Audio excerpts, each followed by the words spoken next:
Hey guys, welcome back to another episode of the Music Den. I'm, of course, your host, Armando Venditti. Hoping you guys are having a good Friday.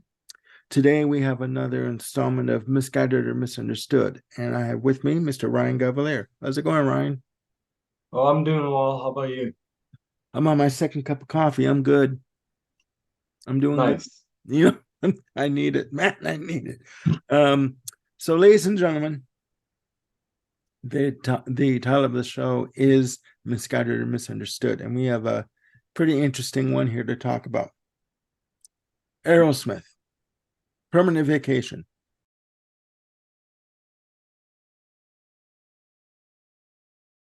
A misguided step, or was it misunderstood by the critics and the fans at large?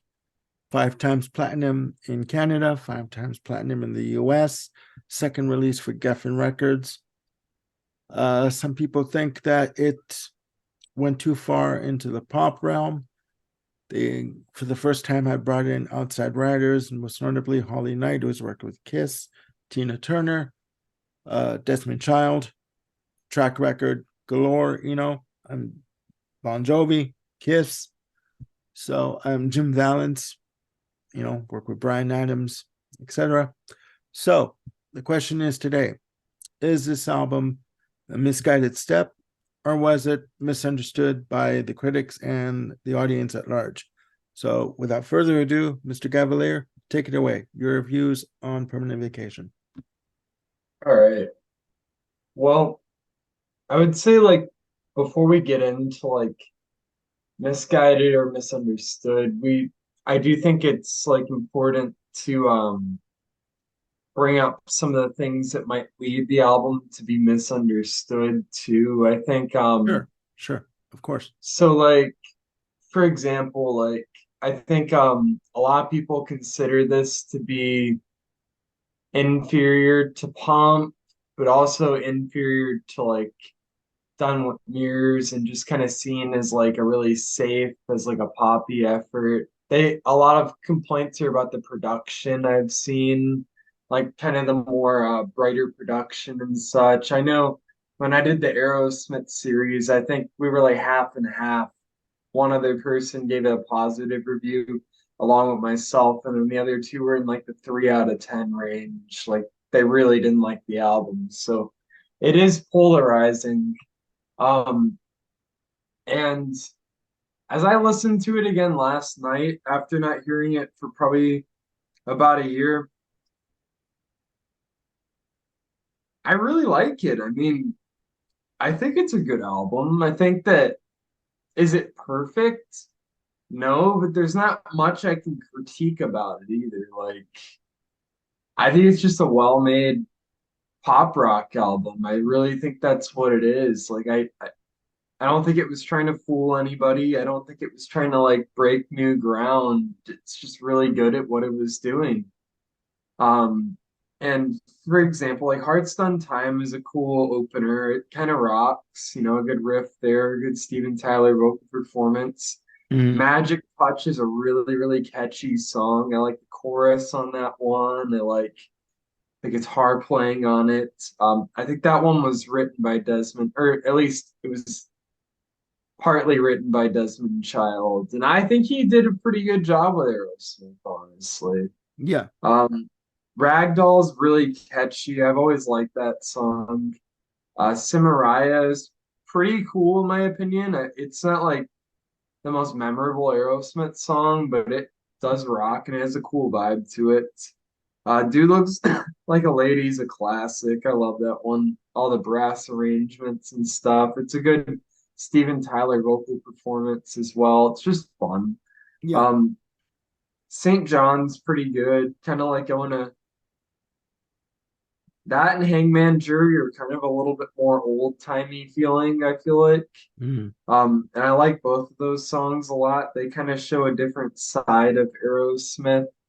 I mean, we've always seen like blues from Aerosmith, but this is even going a little bit further back in the blues. Like, I You feel know, like like in the past, Aerosmith's version of the blues is very much like an updated Rolling Stones. Like in the 70s and such, like they were more blues rock. I On think this kind of stuff, they're going right into the roots, and that's yeah, kind more of like cool. more like the Delta blues. Yeah, and I think that's neat. Like, and I think that Yeah, they did a good job, especially Hangman Jury. That's my preference, those two tracks. Girl Keeps Coming Apart, probably one of my least favorite songs on the album. It's not yeah, like terrible or anything, it's just not memorable at all. yeah, Um, Angel's an absolute classic. I mean, that's like power ballad at its finest. I feel like cool production on it, great vocal performance by Steven on it, good lead guitar playing on it. Just a cool atmosphere overall. I mean, that song always gets me emotional. I don't think it's quite as good as like What It Takes on Pump. Like, I think that's probably Aerosmith's best like latter period song, like in terms of ballads. I love that song, What It Takes, but I do think this one's a classic too. yeah, Permanent Vacation. Yeah, Permanent Vacation's really fun with kind of like the weird instrumentation, the kind of beachy feel to it. It's just a goofy song, and I like that. yeah, I'm down, I'm not huge on. That's another one. I don't know. I think that the melody of it's a little bit annoying to me. Um, but then the movie I think is a cool closer. It's like an instrumental. It's kind of trippy. It's like it rocks. It hmm, kind of incorporates like a lot of different vibes too. I think it's a solid closer. So I mean, Bruce Fairbairn, like I kind of it depends on the album. Sometimes I think he's a good producer for sure. Like, and I think he did a good job on this. Sometimes he's a little bit too polished for me or a little too safe. But I think this album was enough like weirdness in the fun and like weirdness in the poppiness that I think that it wasn't like a complete 180 for the band. Like I think there is still some Aerosmith aesthetics, like some kind of like raw moments. There's some like fun yeah, tongue-in-cheek moments. There's definitely like fair share of innuendos that the band was known for, like good of course. riffs on good times.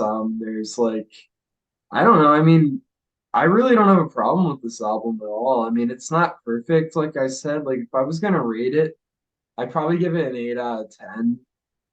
Like I think it's very solid. I mean, is it different than what they were doing on like on like Rocks and Draw the Line? Yes, but bands change. It was also 1987. Like Yeah, people weren't going to go out and buy Rocks in 1987. Like it's just the truth. Like yeah, yeah. It was a different, I mean, from 87 to even like 81, it was a different time period musically. The landscape had changed so much yeah. in terms of production and stuff. So yeah, I understand that. I Yeah, make but I definitely don't think it's misguided. I think it was actually probably the best logical step this band could have yeah, taken. yeah, I mean, I don't think there was any other way that Aerosmith would have been successful again, honestly. I mean, they were hitting rock bottom doing what they were doing before. Like, I yeah, just, they needed yeah, to make a change. yeah, yeah. I agree. I mean, ladies and gentlemen, Ryan, David Bodis and I, David Bodis, you've seen him on the Contrarians. We had a conversation last night, hell of a conversation last night about music and in particular Genesis, in particular Abacab, and about how, David was a little surprised that I rated Abacab number 3 in one of my as my favorite album from 1981. And I basically, his long story short, his basic stance was the only track that was good on Abacab was a talent track, and the rest were, aside from Man on the Corner, that the rest were basically not as good. And my comment to David was, long story short, too late. But my comment was, there are bands, sorry, that need to change at points in the career in order to keep themselves relevant and to keep themselves interested in what they're doing and to keep themselves going, period. And Genesis were one of those bands, and Aerosmith are another one of those bands. You know, Yeah. they had to do It, something to keep themselves going forward. Um, yeah, I I mean, yeah, Done go with ahead. Mirrors, Done with Mirrors was supposed to be like the comeback to their old sound, and that album fucking sucks. Like that thing is terrible. Like it's probably their worst album. So like I don't blame the record label for bringing in some outside songwriters. Like, you know, Yeah, it helped some really terrific songs get written.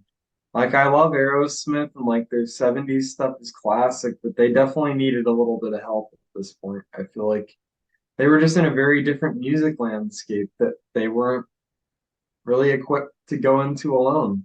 yeah. No, I agree with you 100%. I mean, my take on the album. I mean, thank you for your take on the tracks. My take on the album. I mean,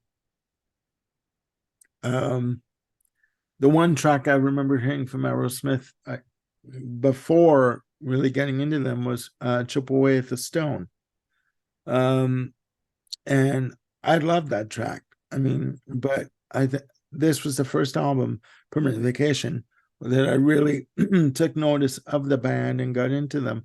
I mean, first of all, Dude Looks Like a Lady," the second single released from the album, was all over Much Music in Canada. It was all over Much Music. It basically heralded their comeback, right? Apart from the Walk This Way remake with Run DMC, we won't even go there. But I mean, it you know, they were all over Canadian television and radio at the time.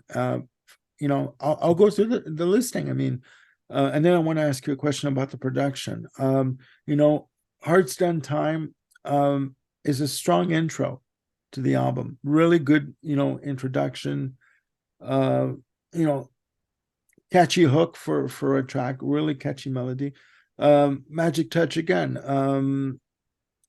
My notes here: good guitar tone, another catchy tune. Ragdoll, everyone knows Ragdoll. I won't even go into Ragdoll because we've all seen the videos. We all know what it's about, right? Samaria, I agree with you. Not one of the best tracks on the album, but I mean, you know, it serves its purpose. I mean, it's fine. Dude Looks Like a Lady, come on. I mean, it's, you know, okay, you've got horns, you know, you've got Steven Tyler running all over the bloody place on stage. You got sort of in the video, you got sort of like Brad Whitford and Tom Hamilton not knowing what to do with themselves, because you know the camera's usually on the close-ups of Perry and Tyler, but I mean, Tyler Perry again. Anyways, but that's another, you know. That's what it was, right? St. John, Delta Blues all the way, man. Slinky, dirty, uh, really hooky, you know, good rhythm guitar, good bass. I didn't know Hangman Jury was a single from the Mhm. album. Apparently it was the first single. I thought Dude Looks Like a Lady was, but you know, again, it sounds like they're using pedal steel guitar on that track. Um, I mean, good work. I mean, it's got to be said. Joe Perry as a guitarist, bloody hell. I mean, attitude and swagger all over the place. You know, I mean, Aerosmith is, I've heard them referred to as the American Rolling Stones, kind of like version of the Rolling Stones, and I would agree. You know, um, but yeah, Girl Keeps Coming Apart. You know, I agree with you. It's not one of the better tracks, but it's all right. Angel's a classic, like you said, you know, beautiful song, amazing, amazing use of, I think there's Mellotron on that track too. Yeah, there is. I think there is Mellotron on that track. Permanent Vacation, the title track is cool, you know, has a good catchy, it's a good catchy pop rock tune with a bit of that Caribbean feel to it, you know, like it's good. You know, I think it could have been like a single, you know. I'm down. Eh. Cover of the Beatles too. I mean, yeah, all right. It's okay. the movie, I think it's bloody amazing. I think it's really good. I think it's really, again, it's moody. It's very atmospheric, very heavy, one of the heavier tracks on the album. And it's one of the only tracks that's credited to all five members, Mhm. right? On the album. I'm like, okay. I mean, it's good. It's really good. I mean, they need more, they needed more heavy stuff on this album too. I mean, um, I think for me, I think if they removed I'm Down, and just maybe kept it to like maybe 11 tracks, it would have been a stronger album. I don't know. It is a good album. Don't get me wrong, guys. Um, is it more poppy? Perhaps, but I mean, again, legacy bands, if you're still around after say 10 years, 11 years, you need to change your style. You need to sort of try and adapt to what is going on and not totally go over to a pop field, but maybe just sort of incorporate certain elements into what you're doing already. But I mean, um, is it misguided? No, I don't think it's misguided. I think it's a stronger album than I remember it to be. Um, I think it's a good album, and I think it was misunderstood by the audience at large, because the staunch fans were waiting for Rocks 2 and Night in the Ruts, right? So I mean, probably possibly Yeah. so. Um, I mean, to be fair though, like,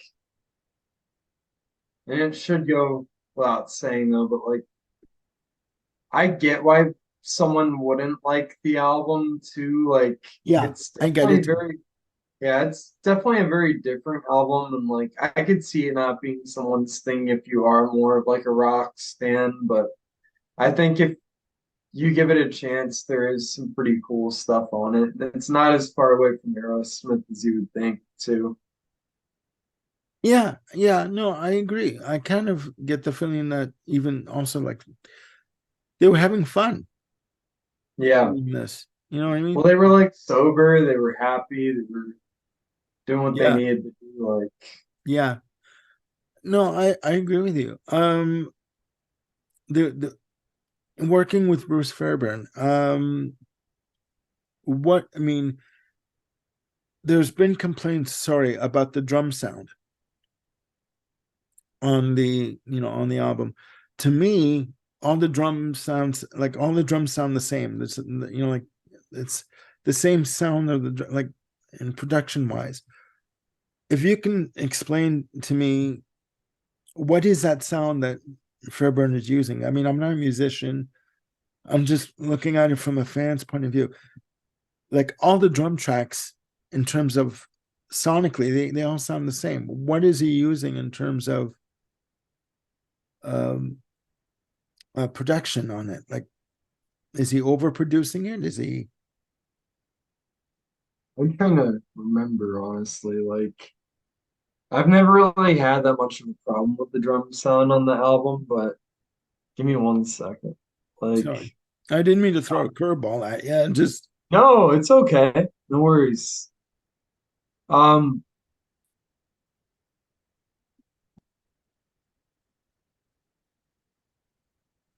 because so it's yeah, actual drums. What I'm It is like actually Joey Kramer playing on it. yeah, Which that's what I thought. I'm pretty sure he just uses a lot of like reverb and shit, but let me just pull it up real quick. yeah. Because the reviews I've read was that it's too overproduced, it's glossy, it's which to some people they say that's its downfall, but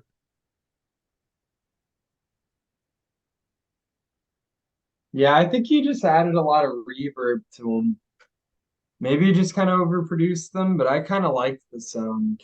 okay, okay, Yeah, all I don't right. know. Like, I definitely like to do weird drum sounds when I'm making music. So, like, I could be empathetic to that. I've definitely grown more. open to a lot of 80s drum sounds just because I like to experiment with them too. Yeah, yeah. No, that's fair. No, because I'm just wondering if you again, I've read, ladies and gentlemen, I've read reviews of the album, and the reviews were the critiques were was that one of them was sorry, I can't even speak today. One of the critiques was the fact that they said that um that Bruce Fairbairn um overtreated some of the production on it, right? Like the use Yeah, of the and stuff like that. So I was just trying to get an idea, not being a musician, I was just, and you being a musician, fantastic one, by the way. I was just trying to get an idea from you, like, what is it that he does with the drums, you know, yeah, in terms of treatments or putting them through certain modulators or whatever, in terms of the console, whatever. I mean, yeah. It just sounds like a lot of reverb, probably. okay. But I think that the production on this album, I think it's pretty balanced. I mean, like St. John and like Hey Man Jury don't have that same kind of like production sound, I feel like, because they are more old-timey songs. Um, but yeah, I don't know. Yeah, I think I get what people are saying. It's probably all the reverb and just kind Yeah. of like really pronouncing them. Okay. All right. Um, do you think that that out of their out of their 80s output, was this sort of their peak, or were there I other think Pump is, albums? Sorry? I think Pump is much better. Okay. I think Pump is the peak, and this is like really close to that peak. This is like the step before the peak. The p Pump is Pump is next level. That's a great album. Okay. Okay. No, I get you. I understand. I love Pump, actually. I mean, songs like Young Lust and Fine and I like Loving an Love in Elevator. an Elevator, Yeah. Hoodoo. So Um, yeah. I mean, so just quickly, what do you say to those people who say that this is Aerosmith light in terms of what they did in the 70s? I mean that's true. I don't think that's a bad thing though. Okay. Well, I mean, Yeah. yeah. Yeah. I mean it's definitely like a much softer version of a band that used to be pretty heavy. Okay. Yeah, no, it's true. It's true. Um, well, you heard it here, guys. Yeah, so Ryan and I both believe that Permanent Vacation was not a misguided step by the band. So I want to thank Ryan for joining me today. Thank you for your insight into the album and your view on the songs. Again, it is a really good album, much better than I remembered it to be. Um, so Ryan, what do you got coming up on your end of things? Um, well, actually,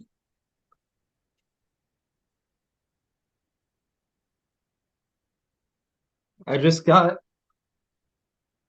a shipment of Rand Anthony Kelly No Easy Access CDs, Cool, cool. 100 of them. There you go. Um, pretty badass. I just listened to it. Um, translated really well to CD. So I got that coming out. And then I have my album, my first full-length solo album, Ryan Cavalier's Night of the Living Dead. It's a soundtrack based on the zombie movie. Um, I have that coming out on October 13th. I just finished it. I'm just about to get the artwork today, I'm pretty sure, and then I'll put it up to get ready for streaming and get the CDs and stuff. But yeah. Cool. And where can they get copies of Rand Anthony Kelly's album? I'm used to calling him Rand. It's just Rand. Yeah, you just call him Rand. Yeah. Um, but so You can get them on Bandcamp. You could either just look them up on Bandcamp, but I also have a website for my record label. It's just cavalierproductions.org. You could find all the information you need there.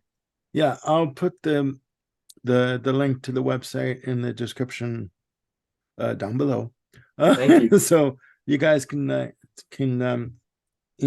peruse Cavalier Productions website and look into the other artists on the label and pick up some good content. So that's it for this episode, guys. It's been interesting. It's not as long as other ones that we've done, but you know what? It is what it is, right? So so guys, down below in the comment section, please put your comments about Permanent Vacation. I know this is a polarizing album for some. Do you like Permanent Vacation? Do you not like Permanent Vacation? Do you think Aerosmith should have continued on with the kind of music they were doing in the 70s? Should they have changed with the times? I'd like to get your opinion on this and kind of get a dialogue going. We'll see what happens with this. So I want to thank Mr. Ryan Cavalier for joining me today. Anytime. Just a little quick note. I will be doing 2 episodes today. We'll be filming with Mr. Bill Schuster. He's coming back. We're going to be doing New Music Discovery, Joel Jackson, Part 4. Stay tuned for that. That'll be airing tomorrow. And I will be doing later on this afternoon the video with Grant Arthur from Grant's Rock Warehouse on the Tea Party. We're going to be discussing their 4th release from EMI Canada, Triptych from 1999. Please tune in for that and tune in to Grant's Rock Warehouse for some fantastic content. And the ever elusive Pink Floyd album ranking that's coming up on Saturday, September 30th. Listen, we've been talking about this since like May. So this is going to get done. We're going to be taping.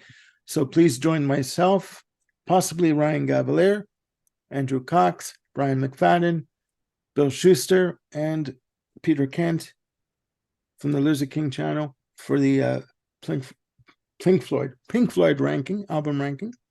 So that's all coming up. So for Mr. Ryan Cavalier, I'm Armando Venditti. Please, guys, look after yourselves and one another, and I will see you soon with another video. Bye for now.